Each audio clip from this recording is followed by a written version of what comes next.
चाहती हूँ गौ सेवा आयोग को कि उन्होंने गौ माता सेवा हमारी गौ माता हमारा दायित्व, हमारी गौ माता हमारा दायित्व कार्यक्रम के माध्यम से आम जनों को एक प्लेटफॉर्म दिया है जहां वो गौशालाओं में सीधे डोनेट कर पाएंगे और ये सुनिश्चित कर पाएंगे कि वो अपनी आस्था, गौशाला हो चाहे गाय की, जब हम बात करते हैं गाय माता की बात करते हैं तो ये हमारे धार्मिक आस्था से भी जुड़ी हुई चीज़ है। कई सारे लोग ये नहीं समझ पाते कि जिन गायों को वो सड़क पे देख रहे हैं या कभी उनका एक्सीडेंट देखते हैं उसे किस तरीके से मदद कर पाएँ। तो एक बढ़िया प्लेटफॉर्म बनाया गया है आयोग के द्वारा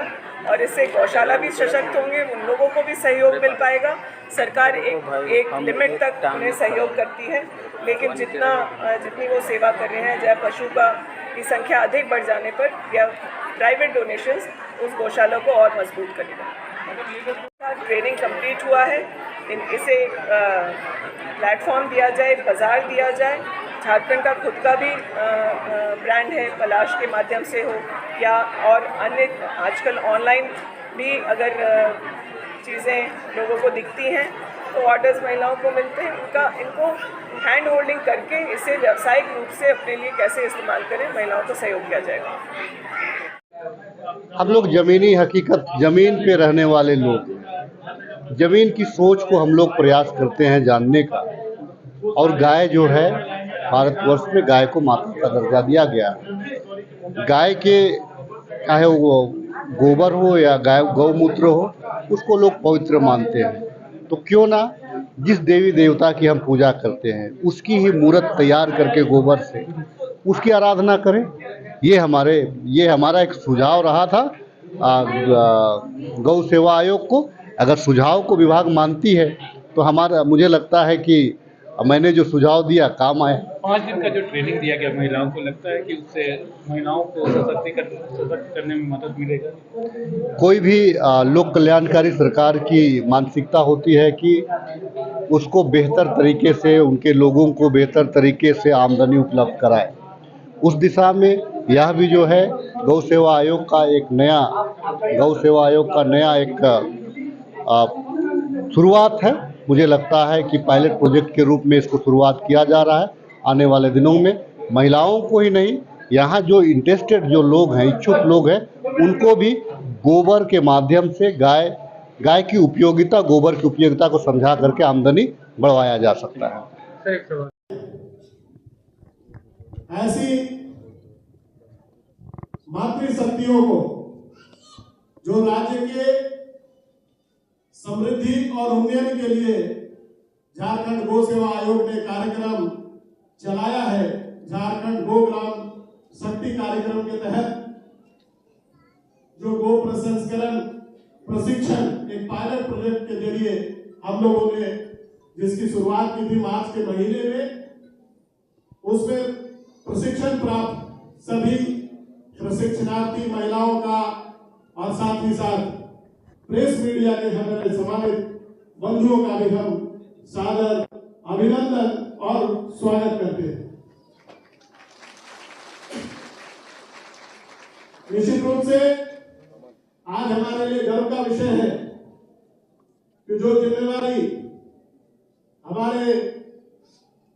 दूरदर्शी मुख्यमंत्री आदरणीय हेमंत सोरेन जी के द्वारा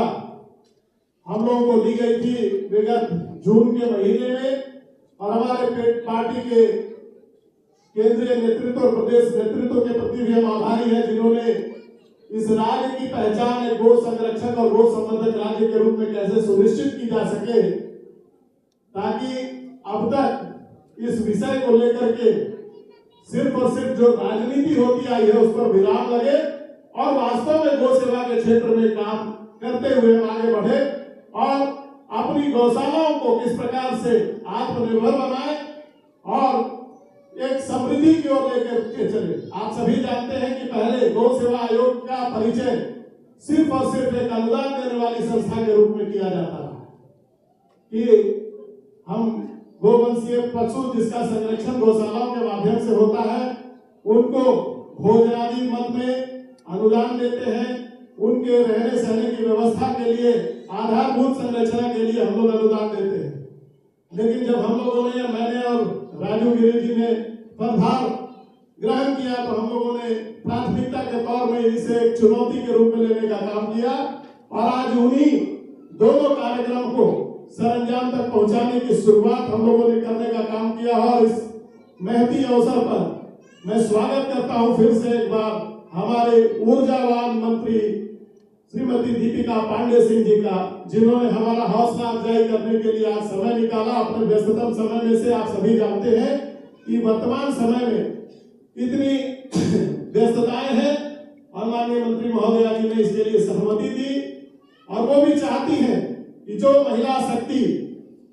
आज सामाजिक उन्नयन के क्षेत्र में आगे आना चाहती है, जो किसान परिवार इस राज्य को समृद्धि की ओर ले जाना चाहता है, उन किसान परिवारों को भी गौ सेवा आयोग एक समृद्धि का रास्ता दिखा रहा है, ताकि इस प्रकार के प्रशिक्षण के माध्यम से आज जो वर्तमान परिदृश्य में जिस प्रकार से जो वस्तुएं गोबर प्रसंस्करण की बात करते हैं, गो प्रसंस्करण की बात करते हैं कि गोबर गोमूत्र प्रसंस्करण के नए नए उत्पाद तैयार किए जा रहे हैं। विकास के इस दौर में गोबर का इस्तेमाल सिर्फ और सिर्फ जलावन के लिए नहीं होता है, बल्कि जो गृह उपयोगी वस्तुएं होती हैं, बायोडिग्रेडेबल जो दीप होता है, राखी होती है, गमला होता है, ऐसे कई वस्तुओं का, साज सज्जा का वस्तु जिसकी आज निर्यात भी की जा रही है। बड़े पैमाने पर महिलाएं इस क्षेत्र में अग्रणी भूमिका निभा रही है पूरे देश और राज्य के स्तर में। तो गौ सेवा आयोग ने यह निर्णय लिया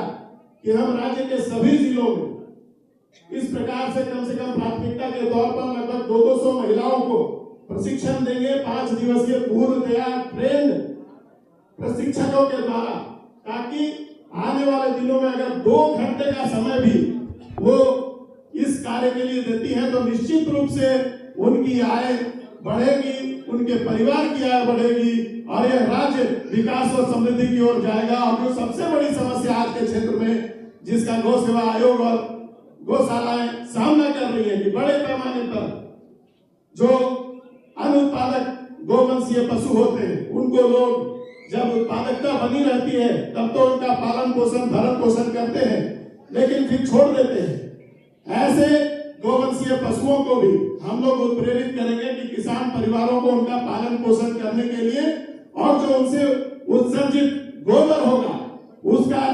कलेक्शन करके इस प्रकार के जो ट्रेनिंग होते हैं उसके माध्यम से, महिलाओं के माध्यम से उनको भी राज्य के उन्नयन और देश के उन्नयन में सहभागी बना सके। इसी कार्यक्रम के तहत हम लोगों ने रांची के कांके, नामकू, मांडा, रंगड़ा, रातू एवं 10 प्रखंडों में महिलाओं को चिन्हित करके उनको 5 दिवसीय प्रशिक्षण दिलवाने का काम किया। आज वो सभी मातृशक्तियां यहाँ उपस्थित हैं। ये उनके लिए भी गर्व का अवसर है कि गौ सेवा आयोग के द्वारा उनको इसका प्रमाण पत्र स्वयं राज्य की कृषि मंत्री अपने कर कमलों के द्वारा और तमाम जो अतिथिगण हैं वो यहाँ देने के लिए उपस्थित हुए।